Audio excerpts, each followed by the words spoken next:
మనందరికీ తెలుసు కదా, ఓఆర్ఆర్ దగ్గర అయితే లాస్య నందిత యాక్సిడెంట్ అయి చనిపోవడం జరిగింది.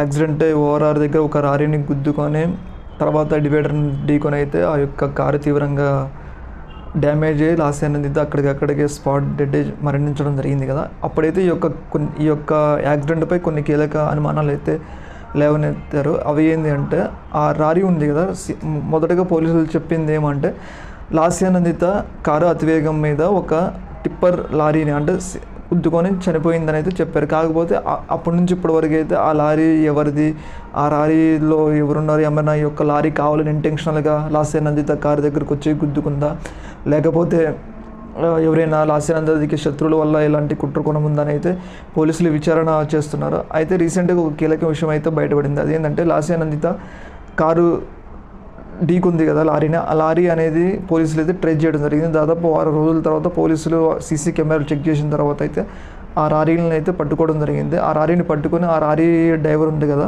ఆ లారీ డ్రైవర్ నుంచి కొన్ని కీలక విషయాలు అయితే రాబడుతుంది. ఆ రోజు ఏం జరిగింది, కావాలనే మీరు ఇంటెన్షనల్గా ఆమె కారు ముందుకెళ్ళి బ్రేక్ వేసినారా, లేకపోతే వాళ్ళు అతివేగంగా వచ్చి ఢీ కొట్టారా, మీరు ఒకవేళ కారు గుద్దుకున్నప్పుడు మీకు అంత పెద్ద సౌండ్, ఎంత పెద్ద యాక్సిడెంట్ అయినప్పుడు మీకు తెలుస్తుంది కదా, ఎందుకు ఆగలేదు అని అయితే ఆ యొక్క లారీ డ్రైవర్ని పోలీసులు కొన్ని కీలకమైన ప్రశ్నలు అయితే అడుగుతున్నట్టు మనకి తెలుస్తుంది.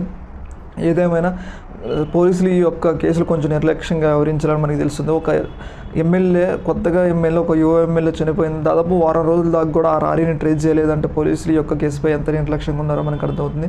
ఏదేమైనా ఇంకా కొన్ని కీలకమైన విషయాలు అయితే రాబట్టాల్సి ఉంది. మనందరికీ తెలుసు కదా, ఆ యొక్క యాక్సిడెంట్తో పాటు అతని డ్రైవర్ ఉన్నాడు కదా ఆకాష్, అతని నుంచి కూడా అతని స్ప్రోలోకి వస్తే కొన్ని విషయాలు అయితే ఇంకా రాబట్టాల్సిన అవసరం ఉంది. ఎందుకు అంటే ఆ రోజు అసలు ఏం జరిగింది, ఆ యొక్క లారీ మీరు గుద్దారా, ఆ యొక్క లారీ మీ ముందుకు వచ్చి బ్రేక్ వేసిందా, ఎవరైనా ఇంటెన్షనల్గా ఈ యాక్సిడెంట్ చేయడానికి ప్రేరేపించారని అయితే ఆ యొక్క డ్రైవర్ స్ప్రోలోకి వస్తే కానీ మరిన్ని విషయాలు అయితే తెలియాల్సిన అవసరం ఉన్నది.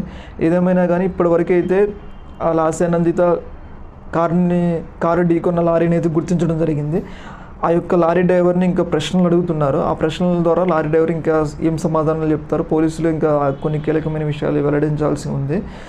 మరోవైపు లాస్య నందిత కార్ డ్రైవర్ ఉన్నాడు కదా ఆకాష్, అతని నుంచి కూడా అతను కూడా రికవర్ అయితే అతని నుంచి కూడా కొన్ని కీలకమైన విషయాలు రాబట్టాల్సిన అవసరం ఉంది. ఎందుకంటే ఆ యొక్క యాక్సిడెంట్ ఎలా అయింది అనేది అతనే కదా డ్రైవ్ చేస్తే అతనికి ఫుల్ క్లారిటీ ఉంటుంది. ఏదేమైనా కానీ ఈ యొక్క విషయంపై ఇంకా కొంచెం పోలీసులు చాలా లోతుగా దర్యాప్తు చేసి దీని మీద ఏమైనా కుట్రకోణం ఉందని మనకి తెలియాలి. ఎందుకు అంటే ఆమె ఎమ్మెల్యే అయిన తర్వాత దాదాపు 2 నెలల్లోనే దాదాపు 5-6 ఇన్సిడెంట్ల నుంచి ఆమె బయటపడిందని మనం చెప్పుకోవాలి. అలాంటిది ఈ యొక్క ఇన్సిడెంట్లో ఆమె చనిపోవడం జరిగింది, అది కూడా నైట్ 5 o'clockకి. ఈ యొక్క విషయంపై ఇంకా పూర్తి వివరాలు పోలీసులు నిష్పక్షపాతంగా వెల్లడించాలని మనం కోరుకుందాం.